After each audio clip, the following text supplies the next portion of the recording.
Good day everyone, my name is Pravin, my metric number is 146387 and I'll be explaining about Tacoma Narrow's first suspension bridge today. This bridge was built in Washington during the 1930s and was opened to traffic on 1st July 1940. This bridge spans around Puget Sound from Gig Harbor to Tacoma, which is 40 miles from Seattle. The channel is about 1 mile wide where the bridge crosses the sound. This bridge is also the third longest suspension bridge and was designed by Leon Mossiff. This bridge, however, collapsed due to high winds on 7th November 1940. There were also research that reveals that aerodynamic force during the flights of strong winds were not considered properly by engineers. This was the main issue that led us to this case study. Transverse fractional vibration with an amplitude and a wind speed created a frequency which then created a resonance. The bridge towers couldn't cope up with the wild movement, which is also the resonance, and the bridge collapsed eventually.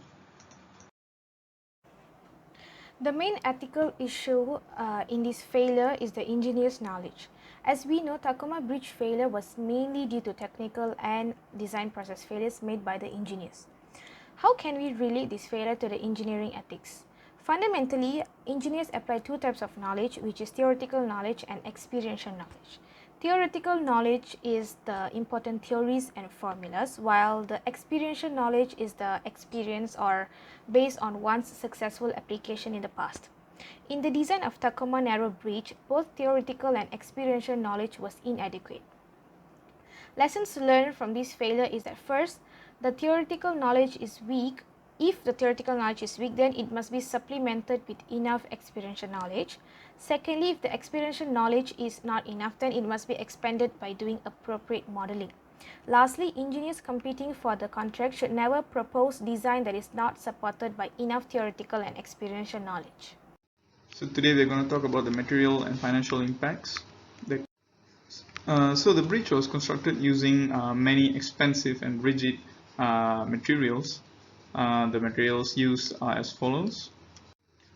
The overall construction cost was estimated to be around $6 million back in 1940, which is almost equal to $1 billion today. Despite the tragic event, this event has a lot of lessons to be learned from, as it is still being used as a reference in today's physics textbooks. So now let's look at the impacts on public safety. Fortunately enough, there were no human deaths recorded as the bridge was empty during the collapse. The only fatality was Coatsworth's dog as it got trapped inside the car. So that's pretty much it. Thank you very much. There are few rules the engineer should have followed from the code of conduct to prevent the Tacoma Bridge from collapsing. The engineer should have discharged their professional duties with skill, care, diligence and good faith. They should find ways to solve the vibration problem without continuing to construct it.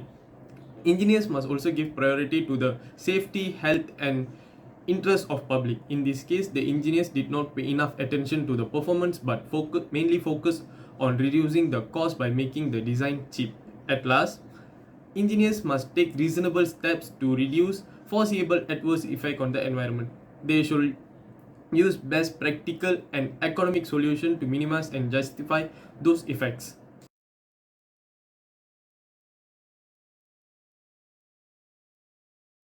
Based on this case study, Mossiff should have designed one bridge which is already proven their stability, but he doesn't, and no innovative techniques are used. So method of solving using code of ethics, there are few steps, and the first one is state the problem and clearly define what the ethical engineering problem is. And the second one, get the facts, obtain all the relevant facts of the matter, and then analyze them all according to the bridge or any in its concession. And the third one, identify and define competing moral viewpoints. And the fourth one is come up with the course of action. And the fifth, qualify the course of action, back up with the course of action with facts or statistics. While solving this, engineers should follow these 6 rules. The first one, hold paramount the safety, health and welfare of the public. And second one, perform services only in areas of their competence. Issue public statements only in an objective and truthful manner. And the fourth one, act for each employee or client as faithful agents or trustees. And the fifth one, avoid deceptive acts. And the sixth one, conduct themselves honorably, responsibly, ethically and lawfully so as to enhance the honor, reputation and usefulness of the profession. Thank you.